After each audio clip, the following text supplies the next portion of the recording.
केंद्रीय सुरक्षा बल भारतीय जनता पार्टी के सर पर कोयला चोरी करवाती है।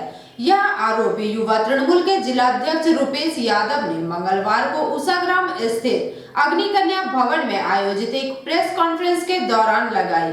केंद्रीय सुरक्षा बल भारतीय जनता पार्टी के सह पर कोयला चोरी करवाती है।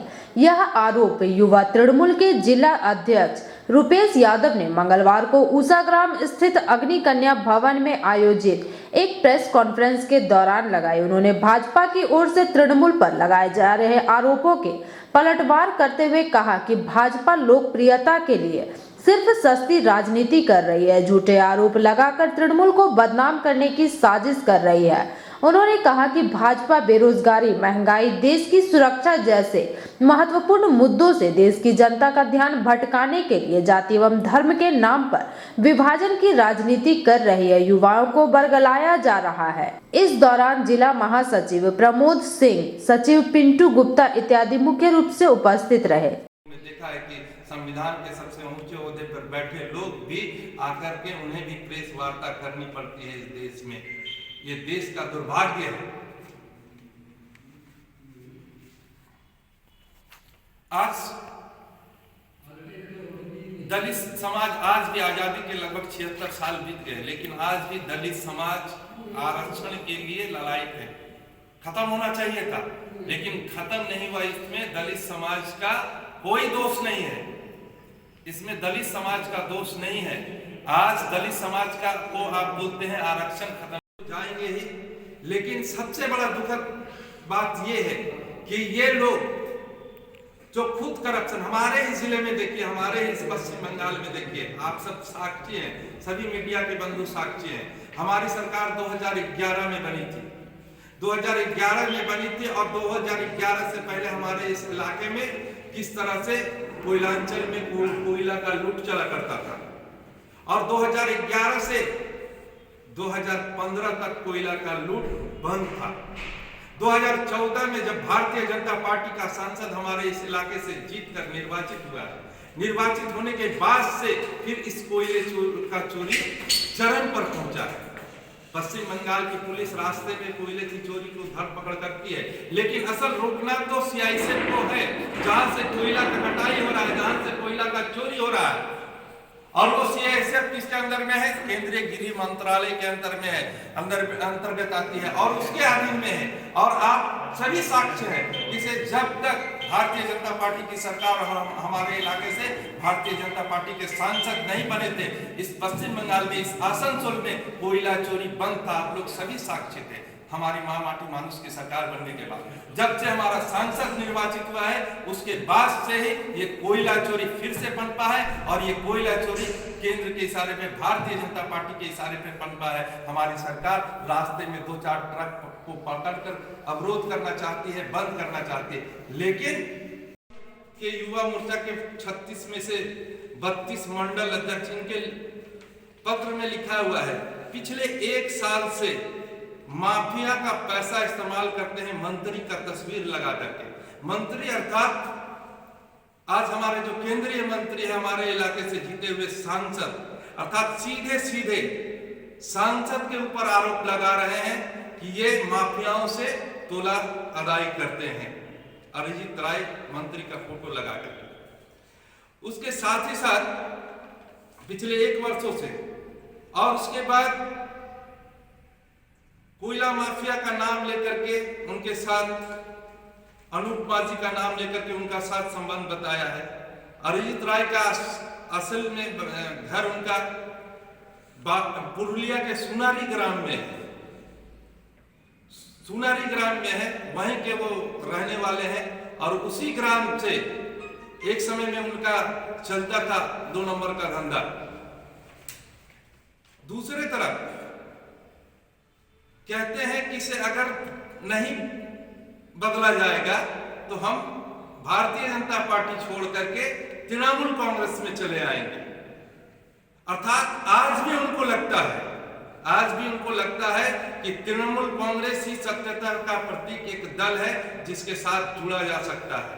तो मैं आपके माध्यम से उन भारतीय जनता पार्टी युवाओं का आह्वान करूंगा कि ऐसे एक दुर्नीतिबाज दल जो भारत माँ के नाम पे, धर्म के नाम पे नौजवानों को बरगला करके सत्ता में, केवल सत्ता लोलुपता में, सत्ता में कायम रहना चाहते हैं, ऐसे दल को छोड़ करके आप लोग तृणमूल कांग्रेस, जिसे आप खुद कह रहे हैं कि सभ्यता का प्रतीक है, आपका पत्र कह रहा है, ये हम लोग नहीं कह रहे हैं, आपने अपने आला कमान को जो पत्र लिखा है उसी पत्र में लिखा हुआ है कि हम तृणमूल कांग्रेस में चले जाएंगे। तो आप ही प्रमाणित कर रहे हैं कि तृणमूल कांग्रेस आज एक स्वच्छ दल है। तो आपको तृणमूल कांग्रेस में स्वागत है, आप आ सकते हैं ऐसे दुर्नीतिवाज दल को छोड़कर। मैं जो दुर्नीतिवाज कर रहा हूँ, बाज कह रहा हूँ, इनकी भंडामी देखिए। अभी कुछ दिन पहले हम लोगों ने देखा कि हमारे केंद्रीय गृह मंत्री आते हैं और आदिवासी परिवार में भोजन करते हैं, आदिवासी प्रेम दिखाते हैं, और ये आदिवासी प्रेम कैसा प्रेम है कि भोजन में पोस्तो और रसगुल्ला खाया जाता है, जो कि आदिवासियों का ट्रेडिशनल भोजन नहीं है। हमारी नेत्री, हमारी माननीय मुख्यमंत्री जब अपने दौरे में जाती है तो किसी भी झुग्गी झोपड़ी में डूबती है और वहाँ उसके घर में पूरी है, सोसा है, जो भी है वो खा लेती हैं और उनके आचार आचरण को, उनकी रहन सहन को समझने की कोशिश करती हैं। वहीं दूसरे तरफ एक दिखावा चल रहा है कि मैं आदिवासियों के घर में जाता हूं और आदिवासियों को समझने का कोशिश करता हूं, लेकिन इस दिखावे में हम लोग देखते हैं क्या, आदिवासी के घर को 2 दिन पहले पुताई किया जाता है, सैनिटाइज किया जाता है, फिर बाहर से खाना मंगाया जाता है और रसगुल्ला और पोस्तो खाया जाता है। ये आदिवासियों को अनुभव करने का जरिया नहीं है। समाज को किस तरह शिक्षा मजबूत करके समाज को मजबूत किया जाए, मजबूती प्रदान किया जाए, दुर्नीति रहित समाज गठन किया जाए, इस ओर हम लोग चल रहे हैं। दूसरी तरफ हम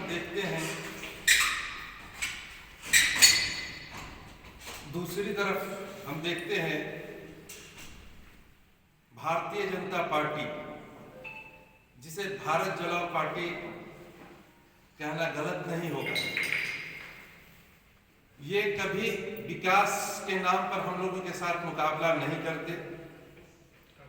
ये हमारे नेताओं के प्रति व्यक्तिगत आक्रमण करते हैं और झूठा और गुस्सा, अभिचार यही बताकर लोगों को और नौजवानों को बरगला करके अपने साथ करना चाहते हैं, धार्मिक उन्माद फैलाते हैं, जातिगत भाषागत विभाजन पैदा करके नौजवानों को अपने साथ करते हैं।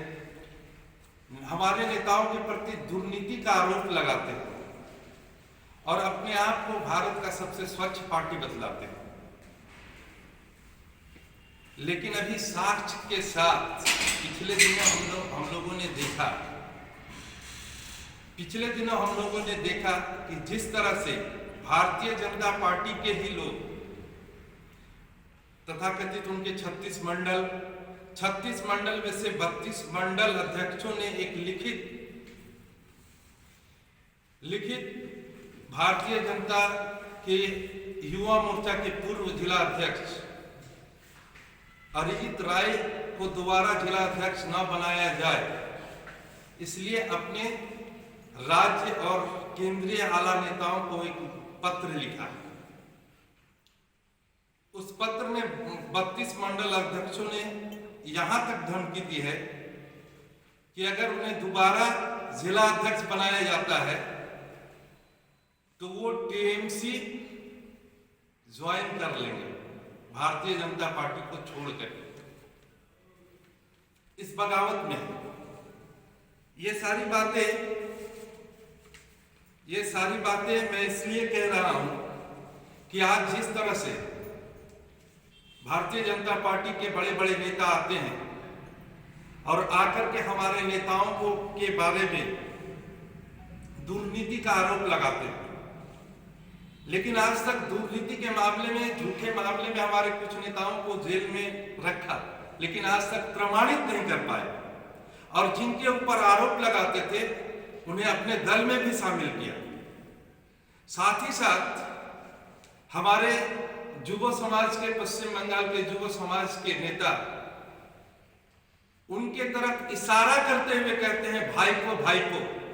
लेकिन इन भारतीय जनता पार्टी के लीडरों में हिम्मत नहीं होती है कि इसे मंच से नाम लेकर के, प्रेस वार्ता में नाम लेकर के कहे। केवल समाज को बरगलाने का काम करते हैं, झूठा आरोप, समाज को बरगलाने का काम करते हैं। अगर सच्चाई है तो नाम लेकर के कहें। जैसे हम लोग कहते हैं कैलाश विजयवर्गीय का लड़का जो क्रिकेट बैट से एक इंजीनियर को मारा था, आकाश विजयवर्गीय। हम लोग कहते हैं, नाम लेकर के कहते हैं आकाश विजयवर्गीय भारतीय जनता पार्टी के मध्य प्रदेश में गुंडामी करता है, करप्शन करता है। हम लोग नाम लेकर के कहते हैं, लेकिन भारतीय जनता पार्टी के लीडरों में हिम्मत नहीं है कि इसे नाम लेकर के कहे। अगर उनके पास मात्रा है, हिम्मत है, तो नाम लेकर के कहना चाहिए। केवल भाईपो बोल करके क्या इंगित करना चाहते हैं, समाज को क्या बरगलाना चाहते हैं, ये भारतीय जनता पार्टी के लीडर ही बतला सकते हैं। दूसरे तरफ मैं जो बातें कह रहा था, आसनसोल से संतोष मंडल की रिपोर्ट, पीवी न्यूज।